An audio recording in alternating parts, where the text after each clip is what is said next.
Hello hi दोस्तों, study with अभिषेक 01 में आपका स्वागत है।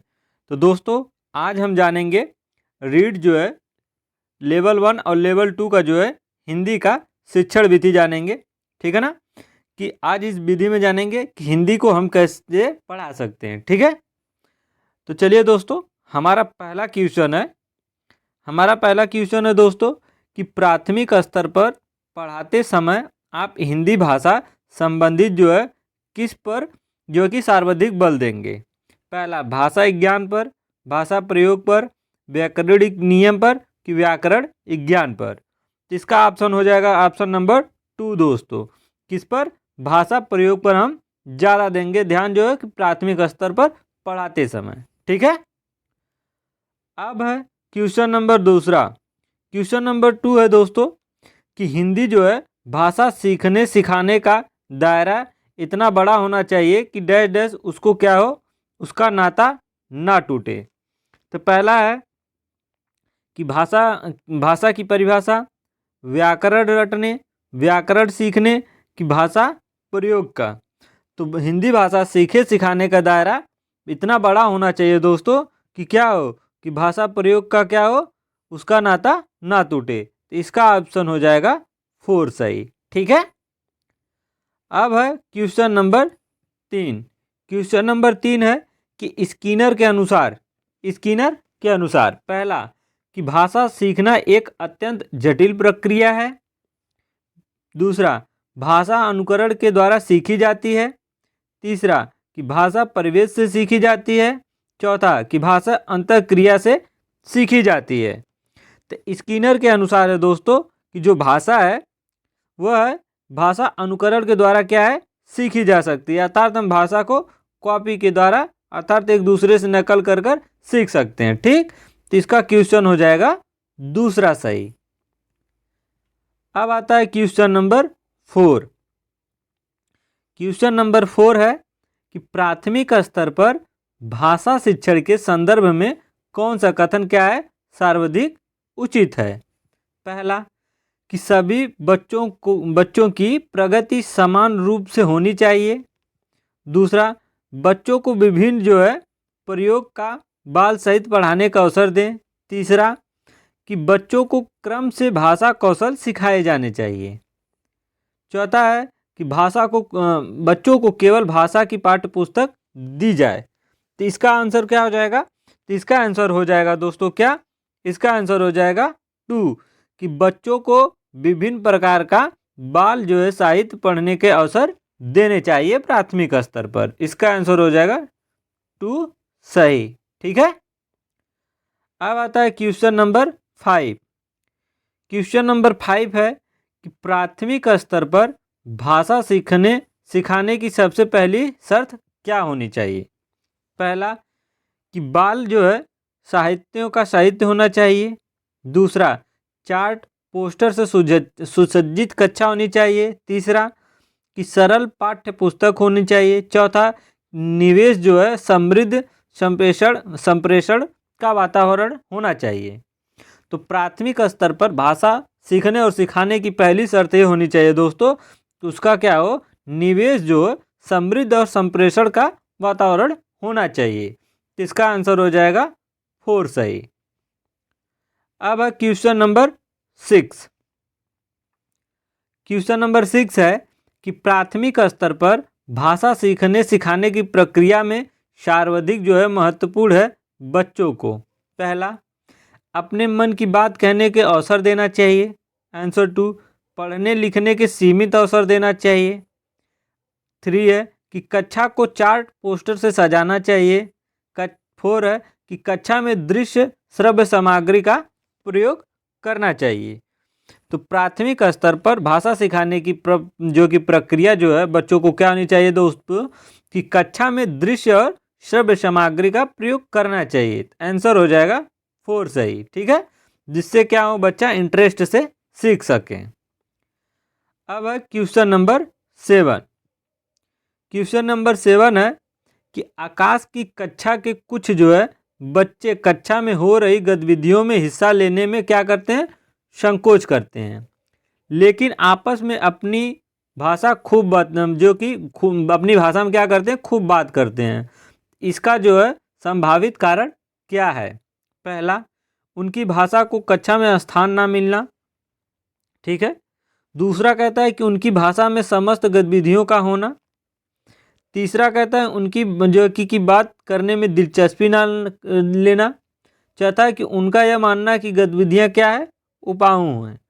तो इसका क्या दोस्तों कि उनका हो जाएगा ऑप्शन नंबर बी, उनकी भाषा में समस्त गतिविधियों का ना होना जो है क्या कर रहा है, भाषा जो है उनको क्या कर रही है, इंगेज नहीं कर पा रहे हैं, संकोच कर रहे हैं, ठीक है ना। तो इसका आंसर हो जाएगा दूसरा सही। अब आ रहा है क्वेश्चन नंबर 8। क्वेश्चन नंबर 8 है, पठन के दौरान, ठीक है, ज्ञान अर्जन एवं आनंद प्राप्ति में समर्थ बनाना प्राथमिक स्तर पर भाषा का शिक्षण है। पहला, उद्देश्य है, माध्यम है, प्रक्रिया है कि परिणाम है। तो पठन के द्वारा भाषा अर्जन का जो है कि प्राथमिक स्तर पर होना क्या है, एक माध्यम है। क्या है? माध्यम। तो इसका आंसर हो जाएगा 2 सही। अब है क्वेश्चन नंबर 9। क्वेश्चन नंबर 9 है कि निम्नलिखित में भाषा शिक्षण को कौन सा तरीका सीखने के प्रतिफल पर केंद्रित है? पहला, मातृभाषा आधारित जो कि भाषा शिक्षण है। दक्षता आधारित भाषा शिक्षण। तीसरा है संप्रेषण जो है संप्रेषणात्मक भाषा शिक्षण। चौथा है भाषा शिक्षण की द्विभाषिक विधि। तो इसका आंसर हो जाएगा क्या दोस्तों? इसका आंसर हो जाएगा दक्षता आधारित भाषा शिक्षण, अर्थात दूसरा इसका सही होगा कि भाषा शिक्षण का यह तरीका सबसे बढ़िया है, केंद्र है, ठीक है। अब आता है क्वेश्चन नंबर 10। क्वेश्चन नंबर 10 है कि एक शिक्षक संदर्भ में शब्दावली पढ़ाने के लिए घर से बर्तन खिलौना लाता है या लाती है, तो इस वस्तुओं को क्या जो कि क्या होगा, क्या जाना जाता है, ठीक है। पहला, सहायक सामग्री, वास्तविक जो की वस्तु, भोजन पकाने की वस्तु, विषयक शब्दावली। तो जो टीचर है वो क्या करता है, घर से बर्तन लाता है, खिलौना लाता है, तो इन वस्तुओं को हम क्या कहते हैं दोस्तों? उनको कहते हैं सहायक सामग्री, ठीक है ना। इसका आंसर हो जाएगा पहला सही, सहायक सामग्री। अब क्वेश्चन नंबर 11। क्वेश्चन नंबर 11 है, एक अध्यापिका क्या कर रही है, डील जो है कविता क्या है, पढ़ाने से पहले अपनी कक्षा जो है क्या कर रही है, कक्षा 3 के जो कि विद्यार्थियों को अपने आस पड़ोस विद्यालय के रास्ते के फूल घास पौधों के बारे में क्या कर रही है, विचार साझा करने के लिए कहती है। तो वह किस जो है चीज़ के लिए प्रयास कर रही है? पहला, शिक्षार्थियों को अपने पड़ोस से क्या कर रही है, अपने जो है डैफोडिल जो है फूल लेकर आने की अपेक्षा करना। दूसरा, पूर्व विज्ञान को कक्षाई शिक्षण का विज्ञान से जोड़ना। तीसरा, मानसिक मंथन गतिविधि करना। चौथा, कविता के माध्यम से फूलों और प्राकृतिक दृश्य भौगोलिक का विज्ञान का शिक्षण करवाना। तो शिक्षण जो है कि जो शिक्षिका यह काम कर रही है, यह कर रही है दोस्तों पूर्व विज्ञान को कक्षा जो है शिक्षण के विज्ञान से वह जोड़ रही है। तो इसका आंसर हो जाएगा दूसरा सही, ठीक है। अब आता है क्वेश्चन नंबर 12। क्वेश्चन नंबर 12 है कि निम्नलिखित में से भाषा सीखने के बारे में कौन सा कथन सत्य है, ठीक है। पहला है, लेखन से पहले पठन का विकास होता है, ठीक है। दूसरा कहता है कि पठन से पहले शिक्षार्थी को लिखने की आवश्यकता होती है। तीसरा है, पठन और लिखने साथ साथ विकसित होते हैं। चौथा है कि प्रथम भाषा द्वितीय भाषा सीखने में हस्तक्षेप करती है। तो इसका आंसर हो जाएगा दोस्तों क्या, तीसरा, पठन और लेखन क्या हो सकता है, एक साथ विकसित हो सकते हैं, ठीक है। तो इसका आंसर हो जाएगा तीसरा सही। अब है 13 क्वेश्चन। 13 क्वेश्चन है कि निकटस्थ विकास का क्षेत्र जो है शब्दावली किससे संबंधित है? पहला, सामाजिक सांस्कृतिक सिद्धांत से। दूसरा, संज्ञानात्मक विकास का सिद्धांत से। तीसरा व्यवहारवादी उपागम से, चौथा मनोविशेषण सिद्धांत से। तो जो निकृष्ट जो है विकास का क्षेत्र है दोस्तों, वह आपका है संज्ञानात्मक विकास का सिद्धांत, अतः दूसरा ऑप्शन इसका सही है। ठीक है। अब है क्वेश्चन नंबर 14। क्वेश्चन नंबर 14 है दोस्तों कि व्याकरण अनुवाद विधि को किस रूप में जाना जाता है। पहला शास्त्रीय विधि के रूप में, दूसरा है दोस्तों आपका जो है कि शास्त्रीय उपागम, तीसरा है रचनात्मक विधि, चौथा है आलोचनात्मक शिक्षण जो है शास्त्र विधि। तो व्याकरण विधि को दोस्तों हम जानते हैं किससे, शास्त्रीय विधि के रूप में। ठीक है, इसका आंसर हो जाएगा पहला सही। ठीक है। अब है क्वेश्चन नंबर 15।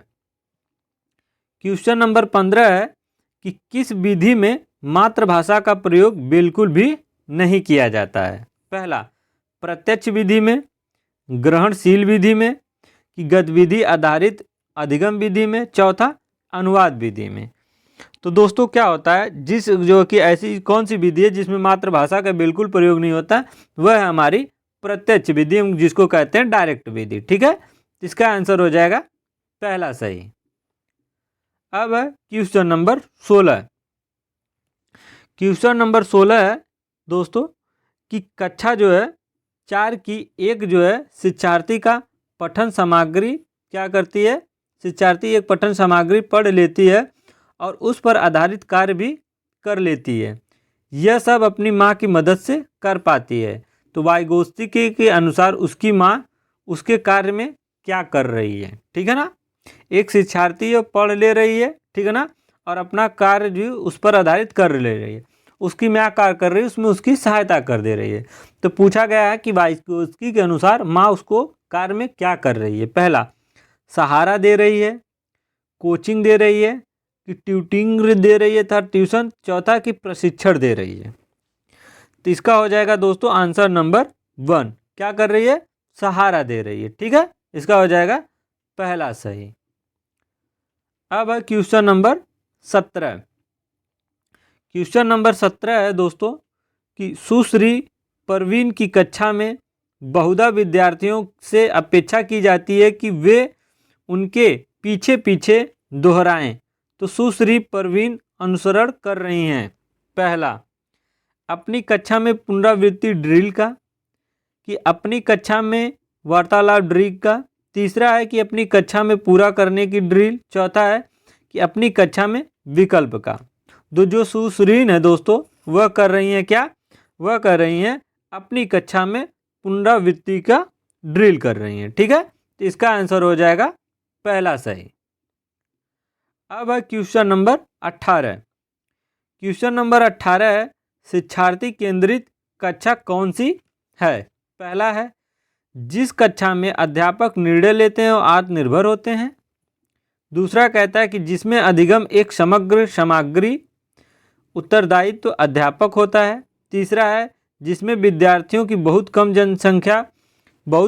संख्या पर ध्यान दिया जाता है और अधिकांश विद्यार्थियों की अनदेखी जाती है। चौथा है जिसमें विद्यार्थियों को पूर्व विज्ञान और अनुभवों से शामिल किया जाता है। तो इसका आंसर क्या हो जाएगा दोस्तों, शिक्षक जो है कि केंद्रित कक्षा कैसी होनी चाहिए, जिसमें विद्यार्थी के पूर्व विज्ञान और अनुभव को क्या हो, शामिल किया जाए। ठीक है, तो इसका आंसर हो जाएगा 4 सही। अब है क्वेश्चन नंबर 19। क्वेश्चन नंबर 19 कहता है कि भाषा शिक्षक के रूप में आपका प्रथम दायित्व जो है कि क्या है। पहला बच्चे मानक हिंदी का प्रयोग करें। दूसरा बच्चे भाषा का प्रयोग में रुचि लें। तीसरा बच्चे अपनी भाषा का ही प्रयोग करें। चौथा है कि बच्चे सुंदर अक्षर लिखें। तो भाषा शिक्षक के रूप में आपका प्रथम क्या है दोस्तों, पहला यह है कि बच्चे क्या करें, भाषा प्रयोग में रुचि लें। ठीक है ना, क्या हुए, भाषा प्रयोग में रुचि लें। तो इसका आंसर हो जाएगा दूसरा सही। अब है क्वेश्चन नंबर 20। क्वेश्चन नंबर 20 है कि सामाजिक जो है अंतःक्रिया का उदाहरण नहीं है, अर्थात हमसे पूछा है निगेटिव। पहला दुकानदार से सामान खरीदना। दूसरा है दोस्तों, पहला था यह, दूसरा है फल सब्जी बेचना। तीसरा टीवी पर धारावाहिक देखना। चौथा है कि पड़ोस के ताऊ जी से बात करना। सामाजिक अंतःक्रिया का उदाहरण क्या है दोस्तों? टीवी पर धारावाहिक देखना। ठीक है, इसका हो जाएगा दूसरा सही। अर्थात ये क्या है? इसका निगेटिव है। ठीक है, निगेटिव। अब आता है क्वेश्चन नंबर 21। क्वेश्चन नंबर 21 है, भाषा सीखने सिखाने की प्रक्रिया का अभिन्न अंग है। पहला, कविता, कहानी कि व्याकरण कि आकलन। तो क्या है दोस्तों? भाषा सीखने सिखाने की प्रक्रिया का अभिन्न अंग कौन सा है? तो आंसर हो जाएगा इसका 4। जो आकलन है वह है अभिन्न अंग। ठीक है, तो 4 हो जाएगा सही। अब आता है क्वेश्चन नंबर 22। क्वेश्चन नंबर 22 है कि कक्षा 6 की अध्यापिका जो है अपनी कक्षा के विद्यार्थियों को 5-5 के समूह में बांटती है और 3 महीने एक साथ काम करने के लिए देती है। तो इस गतिविधि को क्या कहते हैं? पहला, प्रदत्त कार्य कहते हैं, परियोजना कार्य, सत्र कार्य कि पोर्टफोलियो आकलन कहते हैं। तो इसका आंसर हो जाएगा दोस्तों क्या? सत्र कार्य। ठीक है, इसका 3 हो जाएगा आंसर सही। अब क्वेश्चन नंबर 23। क्वेश्चन नंबर 23 है दोस्तों कि जीवा जो है नई व्याकरण अवधारणाएं जैसी कि जा रहा हूँ, जा रही थी, सीखते समय पहले, सीखी हुई अवधारणा की जैसी कि जा रहा हूँ, जा रहे हैं से क्या कर रही है? संबंध जोड़ पाती है। तो इस युक्ति को हम क्या कहेंगे? पहला, संज्ञानात्मक युक्ति, परासंज्ञानात्मक युक्ति, संज्ञानात्मक एवं परासंज्ञानात्मक दोनों की अनुमान लगाने की युक्ति। तो इसका आंसर हो जाएगा क्या? पहला सही कि संज्ञानात्मक युक्ति कर रही है। ठीक है, पहला सही हो जाएगा।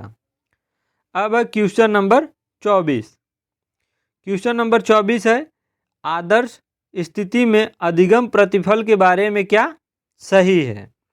पहला कि अधिगम जो है उद्देश्यों से मेल खाते हों, अधिगम उद्देश्यों से मेल होना जरूरी है। दूसरा, तीसरा है शिक्षार्थियों को सभी तरह विषय सामग्री पर अधिक जो है प्राप्त करने में मदद करते हैं। चौथा, शिक्षार्थियों को भाषा की संरचना पर अधिकार प्राप्त करने में मदद करती हैं। तो जो दोस्तों आदर्श स्थिति में अधिगम प्रतिफल के बारे में होता है दोस्तों, वह होता है तीसरा सही कि शिक्षार्थियों को सभी तरह की विषय सामग्री पर अधिकार प्राप्त करने में मदद करते हैं। ठीक है, तो इसका हो जाएगा तीसरा सही। अब क्वेश्चन नंबर 25।